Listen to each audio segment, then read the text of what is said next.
Does Israel's decision to ban 2 members of the so-called squad help or hurt the president?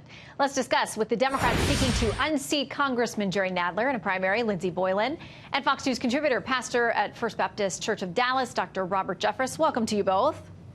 Thank you, Shannon. Okay, so the New York Times says this, the editorial board under the headline, "What are Trump and Netanyahu afraid of?" It has long been Israel's mantra that critics of its policies should come and see for themselves. And the country is certainly strong enough to handle any criticism from 2 members of Congress. Mr. Trump has done Israel no favor. Pastor?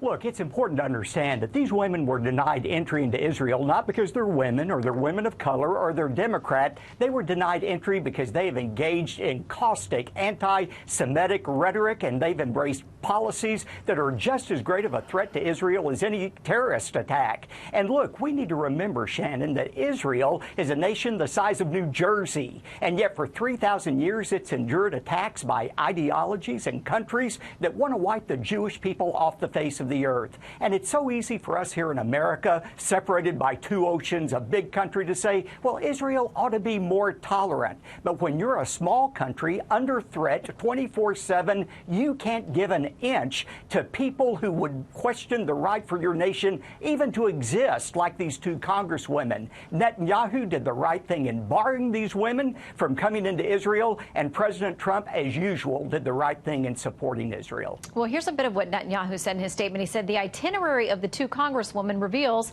that the sole purpose of their visit is to harm Israel and increase incitement against it. Jerusalem Post saying this. Netanyahu's statement saying that no country in the world respects the U.S. Congress more than Israel, but that Israeli law actually prohibits entry to those calling for a boycott of the country. Lindsey, he and others say that they refused to meet with Israeli officials, and it appeared to him that they were only there to cause trouble. Your response? The only problem here is not admitting 2 congresswomen who are representing 1.5 million people in America being barred from entry to Israel. This is squarely on both Israeli government officials and also on our president, who has gone above and beyond, taken a never-before-seen step to actually ask that his fellow politicians in the United States not be allowed into Israel, a democracy. One democracy to another. This is one of the worst days that we've seen, and it's unfortunate the pastor chooses to carry water for such a terrible cause. Well, let me point out something the Federalist pointed out today. The Federalist today saying Israel has every right to block Rashida Tlaib and Ilhan Omar says in 2012, the Obama administration denied a visa to Michael Ben-Ari, a member of the hard-right Israeli Kach party. Ben-Ari's no worse than Tlaib or Omar. I don't remember widespread angst about the state of American democracy breaking out. Surely we were secure enough in our beliefs to handle his presence, right? What do you say to that, Lindsey?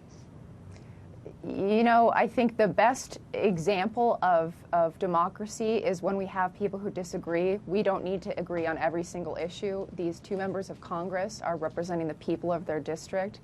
And you saw before, the Israeli ambassador's office said before they would have no problem with these 2 women entering Israel for the purposes of a political gathering, for meetings.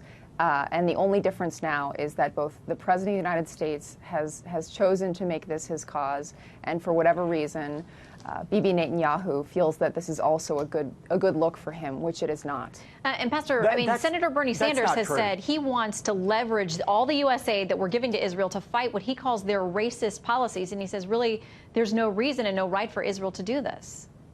No, listen, I communicated today with our great ambassador to Israel, David Friedman, and David made a tremendous point when he said the Israeli government was going to welcome these congresswomen into Israel, and they just wanted them to spend a little time with Israeli officials so Israeli officials could give them an overview of what they were doing to treat the Palestinians in a humanitarian way. These 2 congresswomen refused to meet with Israeli officials. Instead, the only place they wanted to go was occupied Palestine. All they were doing was gathering evidence and ammunition against the Israeli people to use in their propaganda, and Israel had every right to refuse them gathering ammunition to use against Israel. All right, we got to leave it there. Pastor Jeffress, Lindsey Boylan, thank you both for having this discussion. Good to have you.